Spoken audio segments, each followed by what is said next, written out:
Second episode की शुरुआत वहीं से होती है जहाँ पे फर्स्ट एपिसोड ख़त्म हुआ था।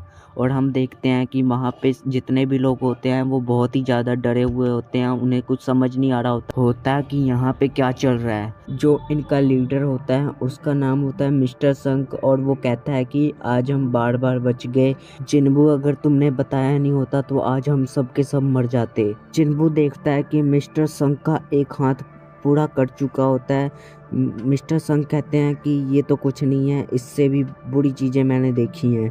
वो जिन्बू से कहता है कि क्या तुम मेरे हाथ का खून रोक सकते हो। जिसके बाद जिन्बू वहाँ पे उसके हाथ पे कपड़ा बांधता है।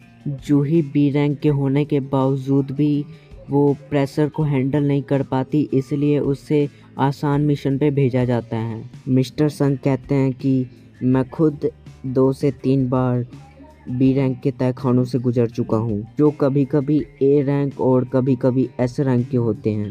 जो वो पट्टे पे नियम लिखे हुए थे, क्या तुम्हें याद है? वो पहला नियम देवता का सम्मान करो, और दूसरा नियम ये था कि उसकी तारीफ करो, और तीसरा अपनी भक्ति साबित करो। और जो इन नियमों को नहीं मानेगा वो जिंदा नहीं बचेगा। फिर जिन्बू कहता है कि कहीं वो देवता वो बड़ी वाली मूर्ति तो नहीं। उसके बाद सीन चेंज होता है और हमें दिखाया जाता है जिन्बू की बहन को, जिसका नाम होता है जीना। और उसकी क्लास में उसकी एक क्लासमेट आती है और वो कहती है कि एक बात बताओ जीना, क्या तुम्हारा भाई भी एक हंटर है? जिसके ऊपर जीना कहती है हाँ, वो ई रैंक का हंटर है। वो हमेशा चोट खाकर आता ही रहता है। कुछ दिन पहले ही वो पट्टियाँ बनवा कर आया था। फिर वापस से गुफा का सीन दिखाया जाता है जहाँ पे वो लोग समझ चुके होते हैं कि इस चीज़ से लड़ा नहीं जा सकता, इनको कुछ और ही तरीका निकालना पड़ेगा यहाँ से निकलने के लिए। उनमें से एक लड़का होता है और वो कहता है कि मुझे एक बहुत बड़ी कंपनी के साथ कॉन्ट्रैक्ट मिला है, मैं यहाँ पे ऐसे नहीं मर सकता। दरअसल उसके पास स्पीड की पावर होती है और उसे लगता है कि ये चीज़ मुझे छू भी नहीं पाएगी, मैं बहुत तेज़ी से भाग के यहाँ से निकल जाऊँगा। फिर हम देखते हैं कि वो जैसे ही भागता है उसको वो चीज़ कुछ ही सेकंड में जला के ख़त्म कर देती है और उसके सिर्फ जूते ही बच जाते हैं। जिन्बू कहता है कि ये देवता हमें बहुत ही आसानी से मार सकता है, वो भी राह चलते कीड़े की तरह। फिर ये हमें मार क्यों नहीं रहा? इसके पास इतनी ताकत है, इसके बावजूद भी ये हमें मार नहीं रहा। ये बाकी दानवों से अलग है। दूसरे दानव हमें देखते ही हमला कर देते हैं, पर ये हम पे हमला नहीं कर रहा। फिर जिन्बू को याद आता है कि इस गुफा के तो कुछ नियम थे। उसे याद आ जाता है कि इस गुफा का पहला नियम ये था कि देवता का सम्मान करो। फिर वो सोचने लग जाता है कि अगर मैं सही हूँ तो ये ज़रूर काम करेगा। और फिर वो उठता है और उस देवता के सामने खड़ा हो जाता है। उस मूर्ति की आंखें चमकने लग जाती है और जिन्बू को वो जैसे ही मारने वाली होती है, हम देखते हैं जिन्बू झुक जाता है और वो मूर्ति वहीं पे रुक जाती है। जिन्बू सबसे कहता है कि सुनो, सब अपना सिर नीचे झुका लो, ये मूर्ति हमें कुछ नहीं करेगी। ठीक वैसे ही जैसे नियम कहता है, अगर हम अपना सिर नहीं झुकाएंगे तो हम सब मारे जाएंगे।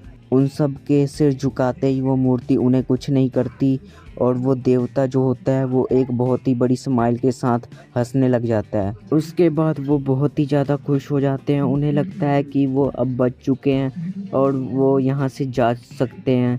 पर हम तभी देखते हैं कि वो मूर्ति होती है वो अपनी जगह से उठ जाती है। उनका लीडर जिन्बू से पूछता है कि क्या तुम्हारे पास इसके लिए कोई प्लान था?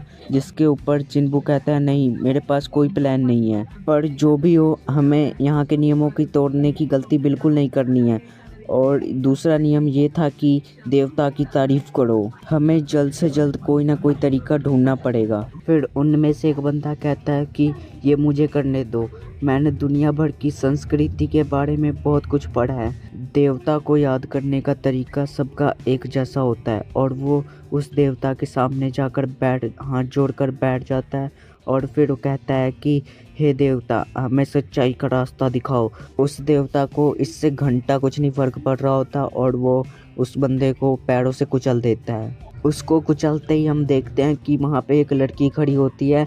ये देखकर वो पूरी तरह सहम जाती है और वो वहीं पे बैठ जाती है और फिर वो देवता उस लड़की को भी वहीं पे कुचल देता है। ये देखकर वहाँ पे जितने भी लोग होते हैं वो इधर उधर भागने लग जाते हैं। पार्क सोचता है कि मुझे इस तरह ऐसे नहीं मरना, मुझे अपनी फैमिली के पास जाना है। और वो एक जगह पे जाके खड़ा हो जाता है। उसे लगता है कि वो वहाँ पे जाकर महफूज रहेगा, पर हम देखते हैं कि उसके पीछे एक मूर्ति होती है जो पार्क को 2 हिस्सों में काट देती है।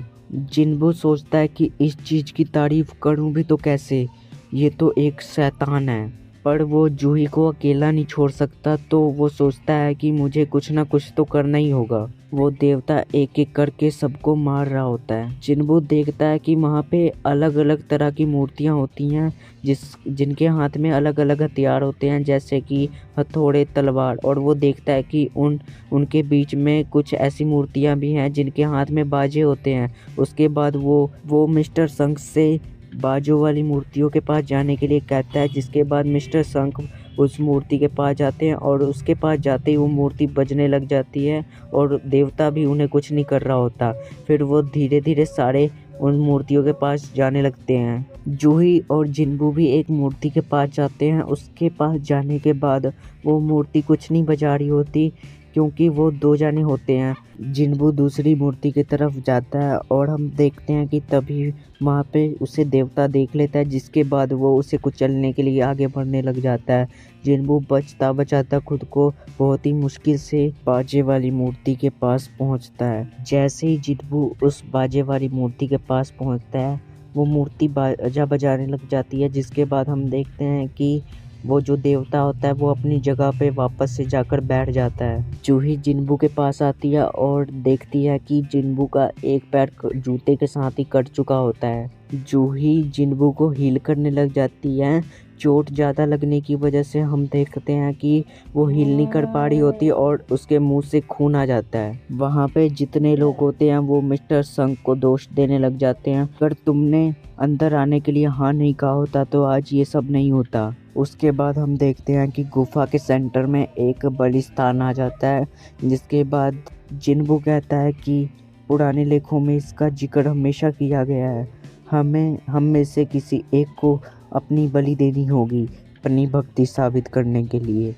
तीसरा नियम भी यही कहता है। उनमें से एक बंदा अपने लीडर के ऊपर ही तलवार रख देता है और मिस्टर शंख से बलि देने के लिए कहता है, जिसके बाद मिस्टर शंख भी बलि देने के लिए मान जाते हैं। मिस्टर शंख जब वहाँ पे पहुँचते हैं तो वहाँ पे उन्हें कुछ नहीं होता और वहाँ पे एक पीले कलर की रोशनी जल जाती है। जिन्बू को कुछ समझ नहीं आ रहा होता कि वहाँ पे चल क्या रहा है और वो सोचता है क्या हमें बलि देने की ज़रूरत नहीं है। और फिर वो कहता है कि क्या तुम मुझे उस बलिस्थान तक लेकर चलोगे, जिसके बाद वो बलिस्थान तक जाता है। उन तीनों के अंदर जाते ही वहाँ पे 3 पीले कलर की लो और जल जाती है। तो लोग बाहर होते हैं, जिसके बाद जिन्बू कहता है कि क्या तुम लोग भी इसके अंदर आ सकते हो, हमें सबके लिए लो जलानी होगी, अगर हमें कुछ होना भी होगा तो साथ में होगा। उन दोनों के अंदर आते ही वहाँ पे पीली लो के साथ नीली कलर की लो भी जलने लग जाती है और हम देखते हैं कि वहाँ पे बाहर जाने का दरवाज़ा भी खुल जाता है। उसी के साथ वहाँ पे जो मूर्तियाँ होती हैं वो धीरे धीरे करके उन लोगों की तरफ बढ़ने लग जाती है। जिन्बू देखता है कि वो जिस मूर्ति की तरफ देखता है वो मूर्ति रुक जाती है। फिर जिन्बू समझ जाता है। जिन्बू सबसे कहता है कि अपनी आंखें बंद मत करो, ये बचपन में खेले हुए खेल की तरह ही है, अगर हम इस मूर्तियों को देखते रहें तो ये नहीं हिलेंगी। तभी उनमें से एक लड़की इतना डर जाती है कि वो वहाँ से भाग जाती है। उसके भागते ही पीली लो बुझ जाता है और वो वहाँ से चली जाती है। वहाँ पे किसी को समझ नहीं आ रहा होता कि वो आखिरकार बाहर कैसे चली गई। जिन्बू देखता है कि वहाँ पे नीली लो वक्त के साथ बुझती जाती है और पीली वाली लो तब बुझती है जब वहाँ से कोई जाता है। जिन्बू सोचने लग जाता है कि वो लड़की कैसे चली गई। उसे लगता है कि इसमें जरूर कोई ना कोई चाल है, शायद इस देवता के लिए हमारी भक्ति को परखने की कोई चाल है। जिसने जिन्बू को पकड़ा होता है वो कहता है कि मैं और झेल नहीं सकता और वो जिन्बू को धक्का देकर वहाँ से भाग जाता है। उसके भागते ही वहाँ पे एक और पीली लो बुझ जाती है। मिस्टर केन कहता है कि मेरा भी एक परिवार है, मैं यहाँ पे मरना नहीं चाहता और वो भी वहाँ से भाग जाता है। वहाँ पे सिर्फ 3 ही लोग बच जाते हैं, जिसके बाद मिस्टर शंख कहते हैं कि तुम दोनों यहाँ से चले जाओ, मैंने अपनी ज़िंदगी जी ली है, तुम्हारी कोई उम्र नहीं है मरने की, तुम यहाँ से चले जाओ। जब तक हम में से कोई एक यहाँ पे रहेगा दरवाजे खुले रहेंगे। अभी तुम्हारे पास पूरी ज़िंदगी पड़ी है। पर हम देखते हैं कि जूही का पैर काम नहीं कर रहा होता, क्योंकि उसने अपनी पावर का बहुत ही ज़्यादा यूज़ कर लिया होता है, जिसके बाद वो उठ भी नहीं पा रही होती। जिन्बू कहता है कि मिस्टर संक आप जूही को लेकर चले जाइए। उसके ऊपर मिस्टर संक कहते हैं कि नहीं, मैंने तुम्हें कहा ना कि मैं यहीं रहूँगा। जिन्बू कहता है कि अगर आप यहाँ पे रहोगे तो जूही को बाहर कौन लेकर जाएगा। जिन्बू जूही को एक स्टोन देता है और कहता है कि मैंने तुम्हें वादा किया था तुम्हें डिनर पे ले जाने के लिए, इस स्टोन को बेचकर तुम डिनर कर लेना। पर जूही वहाँ से जाने के लिए नहीं मान रही होती है, जिसके बाद मिस्टर संक उसके गले पे मारकर उसे बेहोश कर देते हैं और उसे वहाँ से लेकर चले जाते हैं। उनके जाने के बाद जिन्बू एक तलवार उठा लेता और फिर उन मूर्तियों के सामने तान देता और कहता है कि मैं मरने से पहले एक को तो मार के ही मरूंगा। वो मूर्ति जिन्बू के ऊपर हमला कर देती है, जिसके बाद वो बहुत ही मुश्किल से ही बचता है। जिन्बू कहता है कि मैं हमेशा से ही कमज़ोर था, इसके लिए मुझे बार बार मेरा मजाक उड़ाया गया, पर मैंने अपनी पूरी कोशिश की। उसी के साथ वो मूर्ति जिन्बू का एक हाथ काट देती है। जिन्बू कहता है कि ये सब बकवास है, मैंने खुद को ताकतवर बनाने की कोशिश की पर मैं नहीं बना सका। और वो उसकी पूरी बॉडी खून से लथपथ होती है, उसकी बस सांसें ही चल रही होती है और वो जो मूर्ति होती है वो जिन्बू के शरीर में तलवार घुसा देती है। हालांकि जिन्बू अभी तक मरा नहीं होता, उसकी बस सांसें ही चल रही होती हैं और वो कहता है कि मैं मरना नहीं चाहता, काश कि मुझे एक और मौका मिल सकता। और हम देखते हैं कि वो मूर्ति जिन्बू को बस मारने ही वाली होती है कि तभी हम देखते हैं कि वो जो नीली वाली लो होती है वो बुझ जाती है। नीली लो के बुझते ही एक नोटिफिकेशन आता है और हम देखते हैं कि इसी के साथ ये वाला एपिसोड यहीं पे ख़त्म हो जाता है।